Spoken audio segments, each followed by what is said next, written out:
Thank you, Robert. Good morning. Good morning. All you men and women and children and dogs.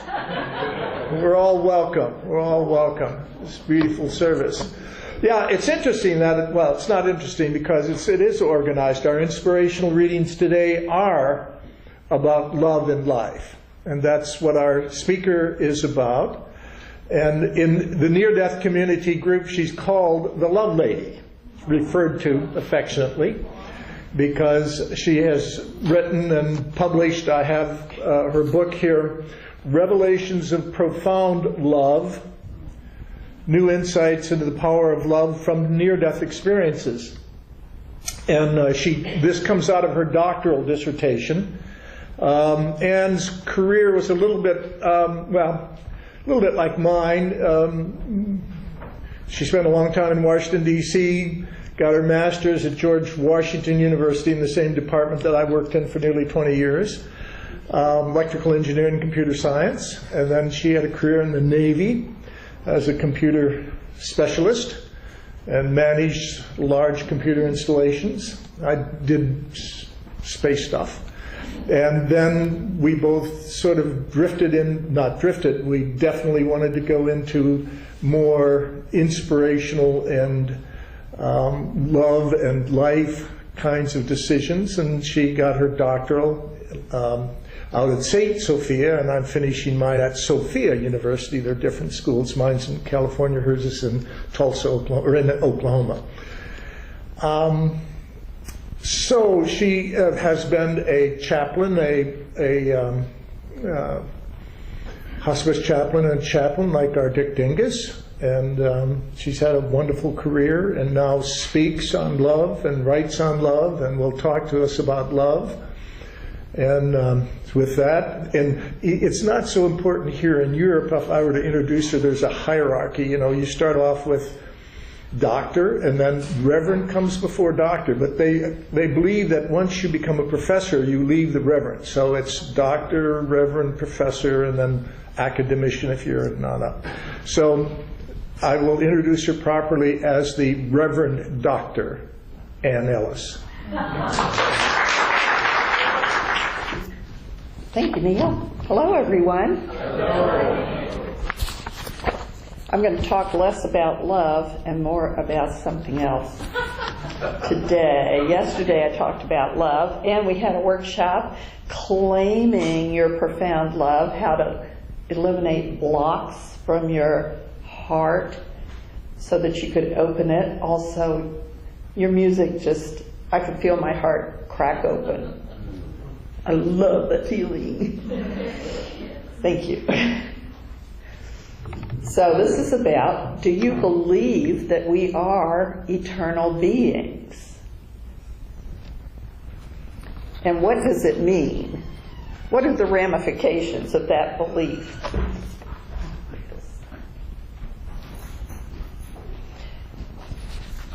Near-death experiencers that I've studied for many years, and I am one also. I drowned when I was 2, but I didn't have an extensive experience, but I did go out of my body and talk to a beautiful lady for the whole time they were getting my body out of the river and taking me to the hospital.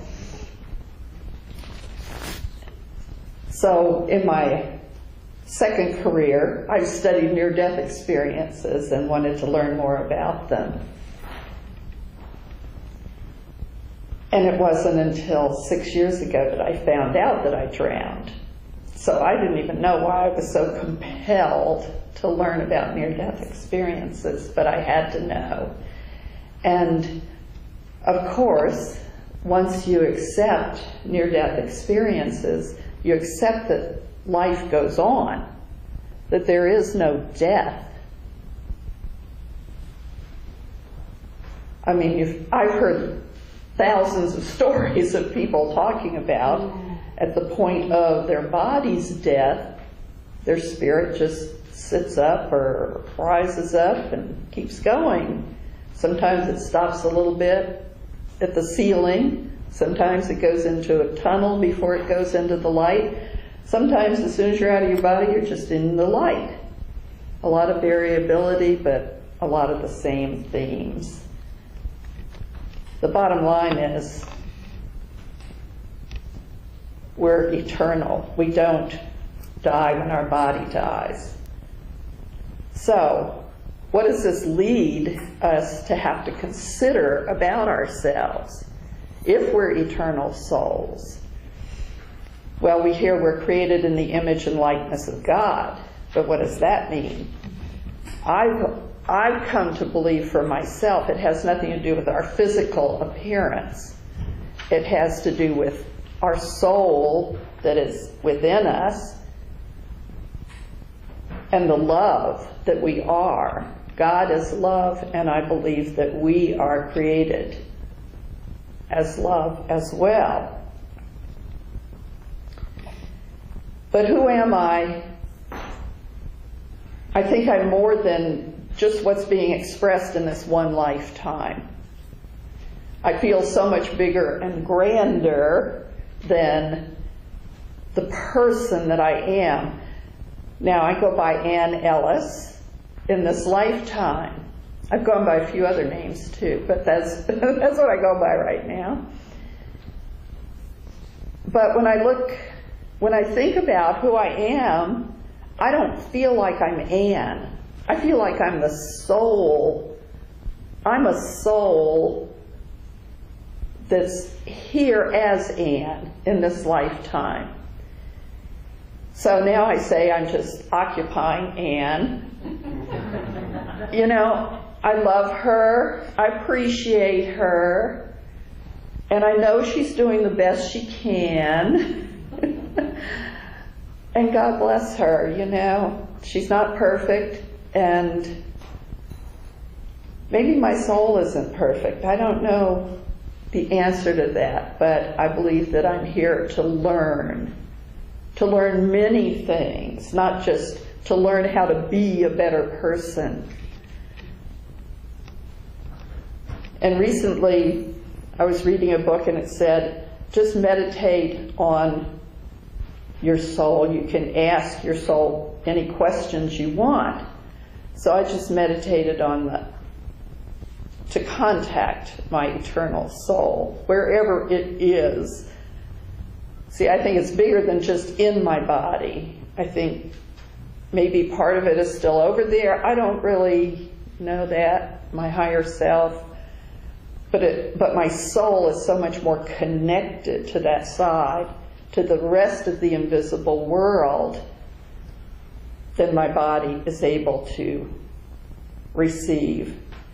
But by meditating on my eternal soul, I could feel something very powerful within me, and I felt like I was touching something beyond. So today I'm just going to think about what are some of the ramifications of being an eternal soul, an eternal being.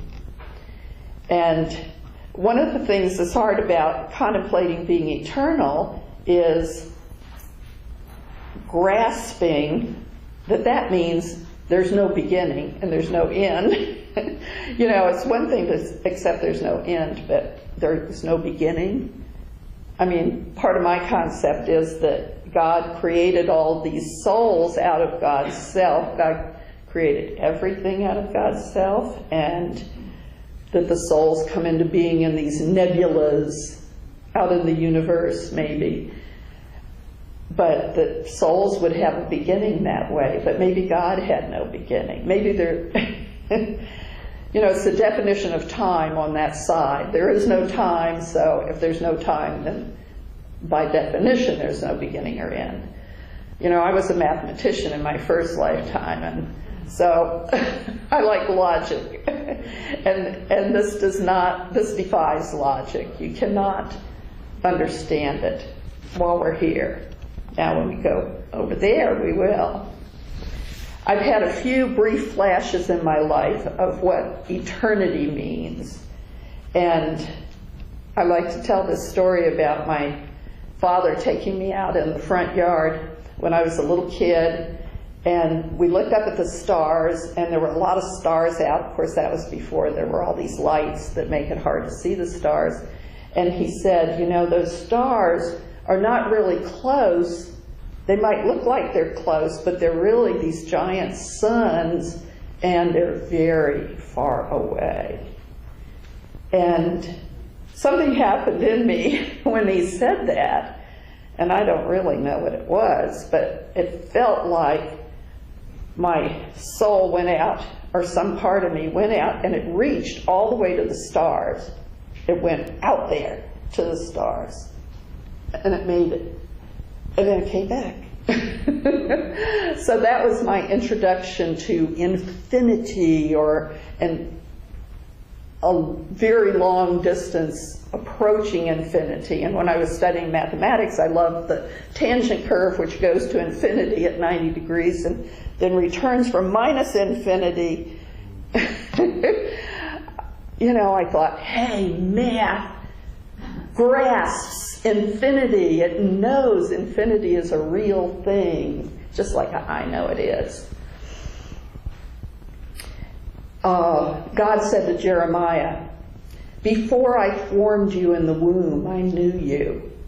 And when I was in seminary and studying that chapter, it's like, oh yes, Jeremiah and God talked about this. They know, you know, it's right there in the Bible that we're all souls that God knows before we come here. And of course my professor said, well, just because he knew Jeremiah doesn't mean he knows all of us. But I knew he did. You know, being in seminary when you've been a near-death experiencer, you know all this stuff that your professors don't, you know, nobody knows, nobody talks about. But I wanted to be there to find out how much they did acknowledge. And, you know, I'm sort of glad that I was never ordained in a church, because no church can embody everything that I know or you know. We all know so much more than can be codified. So let's think for a moment, if we're eternal and we live after we die, we're also in heaven before we come here. Near-death experiencers say that we do plan these lives. Well, we've done this many times. This isn't just a one-time thing. We're here and then that's the end. Near-death experiencers also say, which I quote some in my book, that we have many lifetimes. And if we don't get it right in this life, whatever right is, we have plenty of chances. That's okay. We can, you know, but I like to think that our idea of right is not the real idea. It's not God's idea of right. I feel like there's no right or wrong way. There's just understanding to a greater depth what is going on, what people's motivations are, understanding, not blaming. You know, as soon as we judge and blame, we've cut off our willingness to try to understand another person. And anyhow, that's a little tangent of my belief. But I do believe we have free will, and from our life reviews, there's no judgment, and we don't have to come back if we don't want to.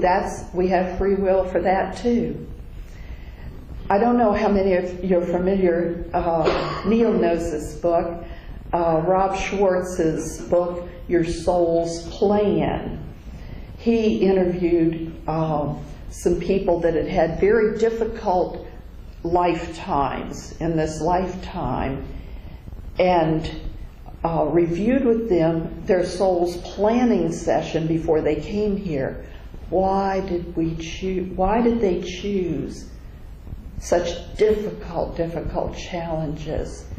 And he used people that are psychic who are capable of going back to and listening in on those soul planning sessions and telling these people who was there and who said what and what they said and what the other people said and how their lives were planned. Now, I don't think we plan every single detail, but I think we do plan a lot of good things, such as choosing our parents. I learned yesterday that not only may we choose our parents, but we might choose that we're going to be adopted. I'd never thought about this before. We might choose our adoptive parents as well as our birth parents. I also learned recently that we might choose to commit suicide in this life. I always thought that that was going outside of the plan. And I'm open now to, I don't know the answer, but I'm open to believing that that could be part of the plan. So you might want to think about your own parents for just a moment and why you might have chosen your parents. What have you learned from them that perhaps your soul didn't know and wanted to know something different?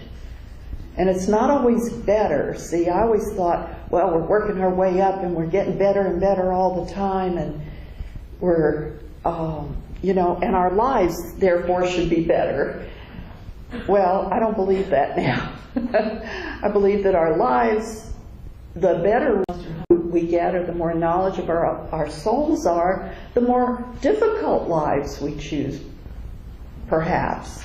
The more difficult the parents are, because we're ready to, we feel when we're over there, to take that next step to develop that muscle and to learn that we can be even more than we thought we were with these more difficult parents, more difficult challenges in life.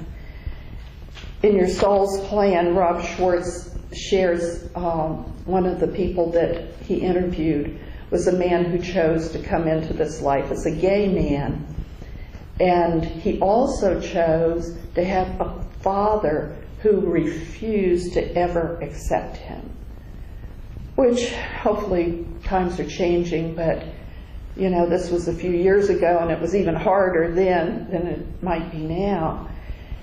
And listening in on the soul planning session for this man, the souls are together, and the one that was agreed to be his father, he said to his father, I want you to be really hard-nosed and really unaccepting of me and unforgiving. And the father soul said, I wouldn't think of hurting you. And he said, I need this for my learning. I need to learn to stand on my own 2 feet without any support in this lifetime. And that father said, okay, I'll do it for you. This shows me many things, one of which is that all souls support each other on the other side and love each other and accept each other, and just as God loves and accepts and supports us all. And when we come here, we might choose some things that are pretty difficult and pretty hard. One of the things that a lot of people like to say is, well, God won't give you anything that you can't handle. Well, I think that's a bunch of,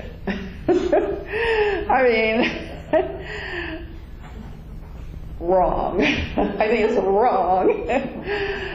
God will let you choose whatever you want to choose, no matter how hard it is and no matter how it pulls you down. And, if you hit bottom, maybe you'll come up and maybe you won't. But hopefully we'll make it through this life in spite of these challenges. So I just ask you to contemplate for one moment, what do you think you learned from your parents, and what you might have even asked them to do?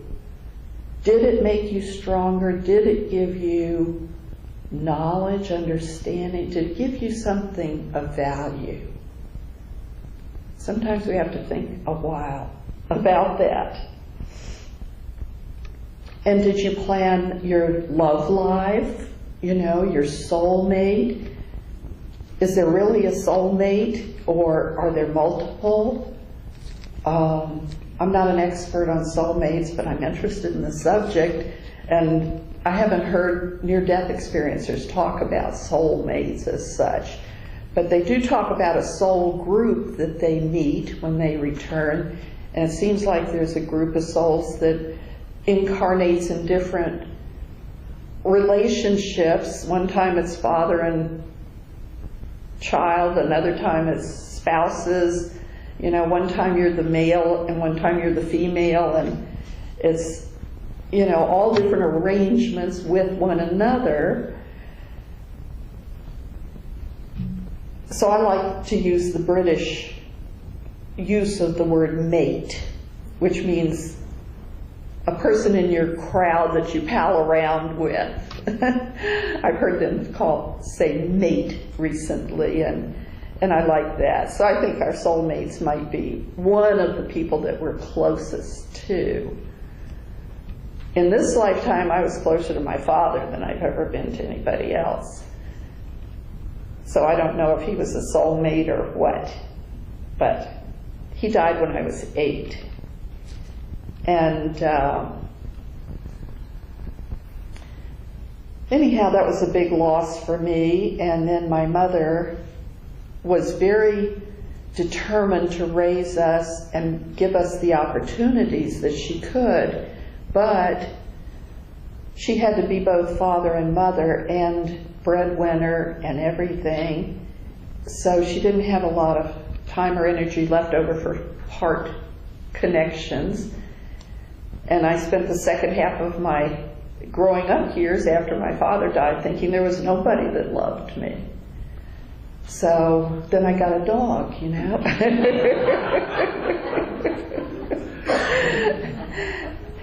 And I told this yesterday, I went to a dog whisperer recently to talk to my dogs and ask them a few questions and see how, you know, if they're having problems. And one of them said, "I healed Mommy's heart." And he said, "And tell her you appreciate it. Tell her you know she did that and that you appreciate it." So every time I get close, I say, "Lily, thank you for healing my heart, darling. Thank you." Because no matter who comes and goes in my life, how much love I have from other people, she's always there for me to open my heart, keep my heart open, because it's so hard when you lose a love to keep your heart open and not go through that time of closing down. So she helped me stay open a little bit more. And as far as love relationships are concerned, I don't know what's going on right now, but I think that there's something that we're to learn from having multiple serial relationships in our lives instead of one person. I don't know, that's what I've had in my life. And I know I've learned a lot. And I had a lot to learn. But I believe that there's no right or wrong or good or bad, that things happen for a reason. And what about the major tragedies in your life? Have you had anything that occurred? We near-death experiencers, of course, who almost died, if we had an out-of-body experience where we went to the light, that was a huge blessing to us. So, I had a cancer diagnosis when I was 44, and I learned so much from that. It's like something in me woke up the minute I got that diagnosis, and I started saying things like, what I want to do with the rest of my life is help people deal with death and dying like Elizabeth Kubler-Ross has. And I even got an image of an open book and got the idea I was supposed to write a book about that somehow. I had no idea what this was, That was a lot of years ago, but here I am. I wrote a book. And it's a wonderful book, overflowing with love, which, out of the tragic experiences that I had, wonderful things came. And after that I said, I'm never going to take one day for granted again. Of course I do now, but for many years I was so thankful every day I was alive. So we can either, when something horrible happens, we can say, why was this done to me? Am I being punished? Does this mean God is doing it to me? Why is God doing this to me? Or why is God letting this happen? Well, I did have to have it out with God a week ago. I always thought God was my friend and loved me even if nobody else did. So I couldn't turn against God. It was sort of like my father that died when I was 8. It was hard to deal with my anger about a few things with him because he was so loving to me. So I was the same with God. I couldn't very well get angry at God because I know how much love God has for me. Well, I was reading something that somebody wrote, and I said, yeah, God, where were you when all those horrible things were happening to me and all, my very difficult life where I was struggling? Where were you, God? And I just cried. I cried. That's my way of letting it out. Or, I get my pole and hit the bed with it. But I didn't do that this time. I just cried and told God, it was really horrible, God, without you, And even if you were there, I know you were there, but it was horrible. And where were you? I don't know. I just got it out, and I felt better. I sort of felt like since I felt better, I had gotten an answer. Yeah, I've been here the whole time. So there's lots of different kinds of lessons that we come here to learn. Some of the lessons that we come here to learn are balance lessons, We might have more male energy and we need to get more female energy, or not that we need to get it, but that we want to learn more about that aspect of existence so that we are more balanced. Or balancing our mental and emotional bodies. I put all of my energy into my mental body because I had success there. My teachers thought I was good. So, that's why I have 2 master's degrees and a PhD, and I still go to classes in universities because, that's what I succeeded at. But I totally ignored my feeling life and pretended like it didn't exist. So I did a workshop yesterday afternoon for some of the IANS attendees on claiming profound love for ourselves by clearing the blocks that we've built up around our hearts. We might need more balance in the spiritual and material worlds. We might want to learn independence, developing individuality. We might want to learn balance within partnerships and relationships, how to keep our own selves whole when we're in a relationship. And of course, we want to learn about love. That seems to be the overriding lesson that is the most important. But love includes self-worth, loving ourselves, valuing ourselves. We might want to learn humility, detachment.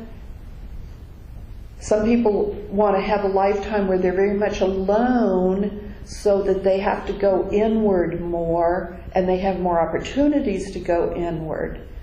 Whereas in other lifetimes, you might want to have more people around you. Being of service, that might be something that you want to develop in a particular lifetime. You might want to develop your healing energies and do energy work, embracing a life of freedom and joy. Yeah, that sounds good. I want that one next time. And just learning compassion for ourselves and for others. But the more we understand, the more different things we've tried to do in our lives, the better we understand what it's like to be the underdog. But we have to learn how to be the overdog too. I like the one, if you've been a slave in one life, you might want to be a slave owner in another life. To learn compassion for the slave owner. Or if you've been a slave owner, you might want to be a slave in another life to learn compassion for the slave. So many of our lessons have to do with wisdom. And it's whatever our soul needs to learn. There's so many things to learn. And one of the people that Rob Schwartz quotes, either he or his psychics channeled Yeshua. You know who Yeshua is? Used to be Jesus on this plane. Actually, it used to be Yeshua on this plane. But the soul of Jesus is somebody that a lot of near-death experiencers meet when they go to the other side. He's there, he's alive and well, and I think he's there for everybody on this earth plane. I think he's sort of in charge of this earth and everybody here. And I don't necessarily believe that he had to save us from an angry God. But there's some other message and some other gift that he gives us. And he was quoted as saying, "The soul's truest desire is to open to a new heart-centered way of living." Well, I'm sure we've had a lot of other lessons, but at this time it seems that heart-centered living might be what we're here to learn, to raise our vibrations to a love vibration, to learn how to bring that love from our soul, because when our soul comes into us when we're an infant, the soul is full of that love from the other side and just overflowing with joy. And a baby just, it wants nothing more than to give and receive love, and it's so happy, unless it's unhappy, but it just lets it out when it's unhappy too. That's part of being on this earth plane. You have to experience that as well. So, I think that love is the greatest lesson we're here for. Another thing that's, very comforting is to know that we're not alone.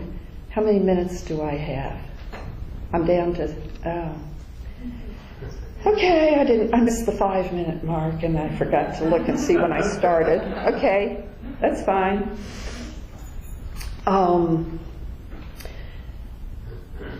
going to summarize instead. Oh, no, I want to say we're not alone. So I've taken an interest in talking to my guides and angels and ascended masters and whoever wants to give me guidance and direction by asking them for it. And I either use a pendulum or do table tipping to get their responses. That's another aspect of knowing that souls are eternal, they're all alive, and that I will be too. I hope that this examination of ourselves as eternal souls has touched something in you, and that you've learned one little thing from this for your soul's ever-increasing wisdom. Thank you.